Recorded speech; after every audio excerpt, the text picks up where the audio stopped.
नमस्कार, खबर भारत में आप सभी का स्वागत है। मैं हूं आपके साथ प्रियंका गुप्ता और खबरों की ओर बढ़ने से पहले एक नजर डाल लेते हैं अब तक की सुर्खियों।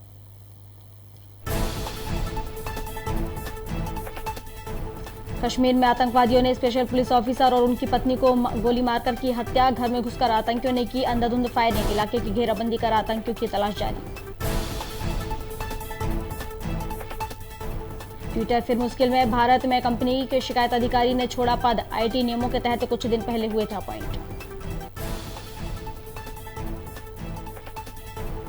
दिल्ली AIIMS में लगी आग। अस्पताल के इमरजेंसी वार्ड के पास हादसा। भर्ती मरीजों को वेंटिलेटर पर किया गया शिफ्ट। सिंटेंजा कंपनी ने जिला अस्पताल को प्रदान किए 100 बेड। कृषि मंत्री कमल पटेल ने कहा, विकास का ये ट्रेलर मात्र है, पिक्चर अभी बाकी है।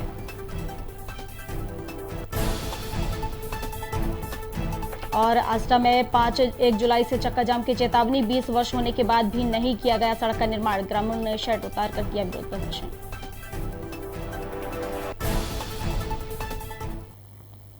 और अब खबर विस्तार से। कश्मीर में पुलवामा जिले के आतंकवादियों ने जम्मू कश्मीर पुलिस की एक स्पेशल पुलिस ऑफिसर और उनकी पत्नी की गोली मारकर हत्या कर दी। अवंतीपोरा के हरीपरी गांव के SPO के घर में घुसकर आतंकियों ने अंधाधुंध फायरिंग कर दी। वहीं कश्मीर जोन पुलिस के मुताबिक इलाके की घेराबंदी कर ली गई है और आतंकियों की तलाश की जा रही है।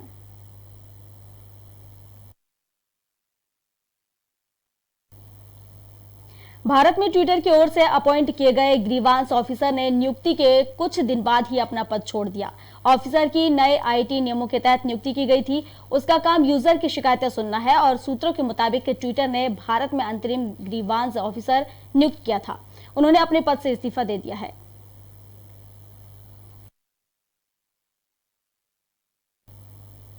दिल्ली के AIIMS अस्पताल में इमरजेंसी वार्ड के पास स्टोर रूम में आग लग गई। सूचना के बाद मौके पर 7 फायर ब्रिगेड गाड़ियों ने आग पर काबू पा लिया।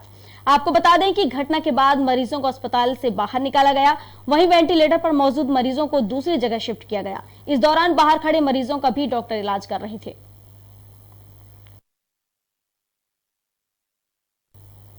सिंटेंजा कंपनी द्वारा हरदा जिला अस्पताल को 100 बेड प्रदान किए गए। वहीं लोकार्पण करते हुए कृषि मंत्री कमल पटेल ने कहा कि विकास और सुविधाओं का तो ये ट्रेलर मात्र है, अभी तो पिक्चर बाकी है।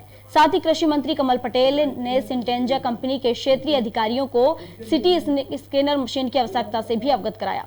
उन्होंने कहा कि आशा करते हैं शीघ्र ही ये मशीन आपके द्वारा हरदा जिला अस्पताल में ला दी जाएगी। आपको बता दें कि सिंटेंजा नामक उर्वरक कंपनी ने अस्पताल को 100 बेड निःशुल्क प्रदान किए हैं। उसके लिए मैं जिला अस्पताल पहले माननीय मुख्यमंत्री शिवराज जी के आशीर्वाद से हमें ये 200 लीटर प्रति मिनट का ये प्लांट मिला, जिसका भी काम चल रहा है। और हमारे भारत सरकार प्रधानमंत्री जी और हमारे रक्षा मंत्री राजनाथ सिंह जी के आशीर्वाद से हमें एक 500 लीटर प्रति मिनट का एक और इसी अस्पताल में इस प्रकार 700 लीटर प्रति मिनट ऑक्सीजन की व्यवस्था हो गई। अब जो सिलेंडर लेके जाते थे पेशेंट के पास, उसकी जरूरत नहीं पड़ेगी। ऑटोमेटिक इसी तौर से हर पलंग तक, हर मरीज तक जो हमारे मरीजों को ये सुविधा मिलेगी। ये सब सुविधा अस्पताल ऑक्सीजन के व्यवस्था होगी। आष्टा सिद्धिगंज सड़क को लेकर ग्रामीणों ने अपनी शर्ट उतारकर विरोध जताया है। बता दें कि ग्रामीण क्षेत्र के लोग 98 दिन से लगातार धरना दे रहे हैं। लोगों का कहना है कि बीजेपी सरकार ने 20 वर्ष होने के बाद भी सड़क निर्माण नहीं किया और अब जब हमारी मांगे पूरी नहीं होती हैं तब हम अपने कपड़े पहनेंगे। साथ ही 1 जुलाई से 40 गाँव की सड़कों पर चक्का जाम करने की चेतावनी दी है। इस दौरान आष्टा विधायक रघुनाथ सिंह मालवीय मुर्दाबाद के नारे भी लगाए गए।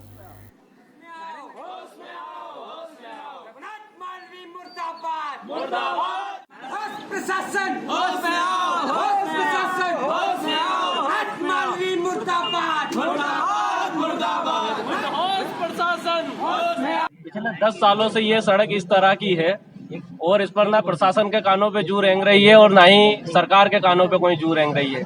पिछले 17 दिन से 18 दिन से हमारे साथी यहाँ पर बैठे हुए हैं और सरकार पूरी तरह से नंगी होकर, बेशरम होकर जिस तरह से इस प्रदर्शन को देख रही है और आंख मूंद कर बैठी है, उस तरह से इस सरकार को जगाने के लिए और उनको ये बताने के लिए कि आप पूर्णतः बेशरम और नंगे हो, हमने ये अर्धनग्न प्रदर्शन किया है और ये बताया है कि अगर आप तो पूरी तरह से अपनी आत्मा से नंगे हो चुके हो, पर आपकी विरोध में हम लोग अर्धनग्न हो चुके हैं। शुजालपुर कोविड-19 से बचाव के लिए लगने वाली वैक्सीन के प्रति लोगों को जागरूक करने और वैक्सीनेशन के प्रति लोगों के भ्रम को दूर करने के लिए स्कूल शिक्षा मंत्री राज्य मंत्री इंदर सिंह परमार ने मीडिया से चर्चा की और कहा कि प्रदेश की जनता वैक्सीनेशन के लिए जागरूक हो, इससे किसी को डरने की जरूरत नहीं है। हमारे देश के वैज्ञानिकों ने बहुत ही मेहनत, लगन और अथक प्रयासों से वैक्सीन बनाई है और इस पर सभी को भरोसा रखना चाहिए और वैक्सीन लगवाना चाहिए। वहीं मंत्री परमार ने भ्रम फैलाने वाले लोगों के लिए कहा कि वह देश का नुकसान कर रहे हैं, इसलिए हम उनसे अपील करते हैं कि वैक्सीन के प्रति किसी भी प्रकार का भ्रम न फैलाएं। वैक्सीनेशन को लेकर के विशेष लोग जागरूक हो, उससे डरने की जरूरत नहीं है।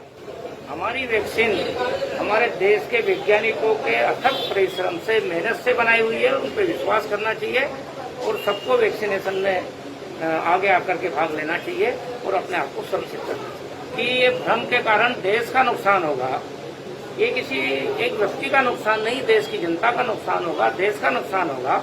इसलिए भ्रम और अफवाह ना फैलाए।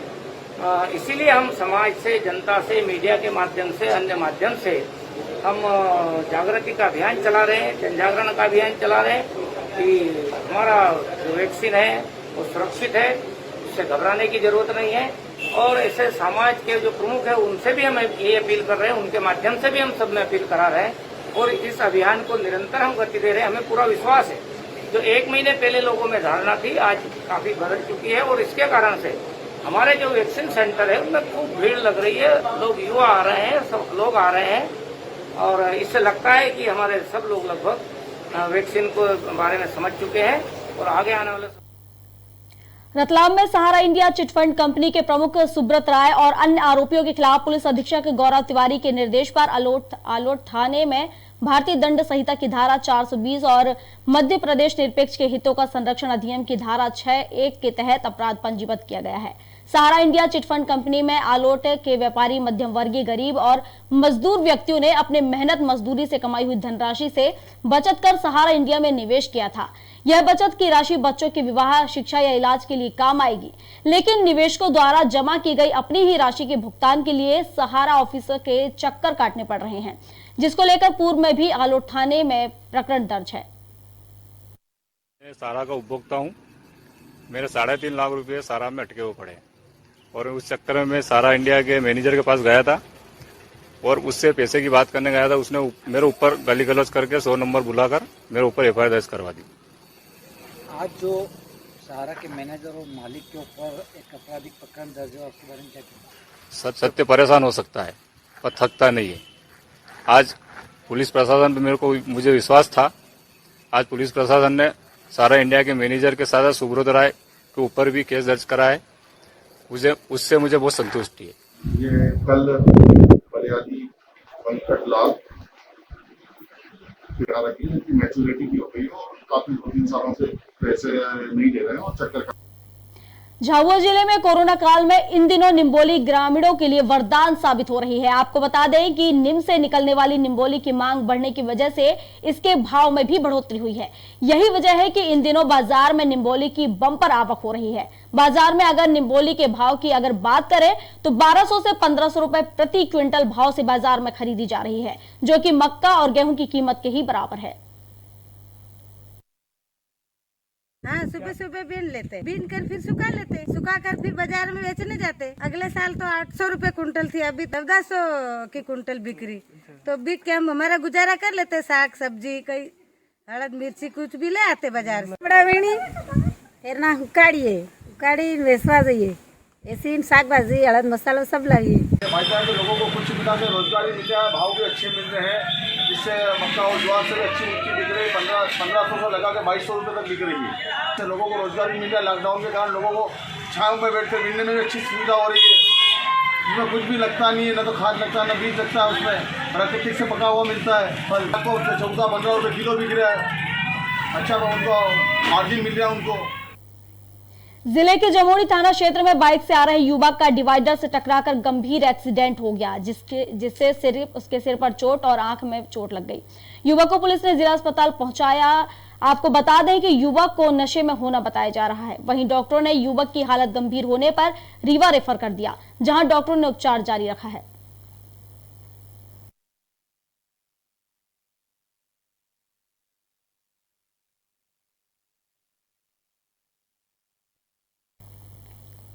खबर भारत में खबरों का सिलसिला लगातार जारी रहेगा। फिलहाल इस बुलेटिन में बस इतना ही। आप बने रहिए खबर भारत के साथ। नमस्कार।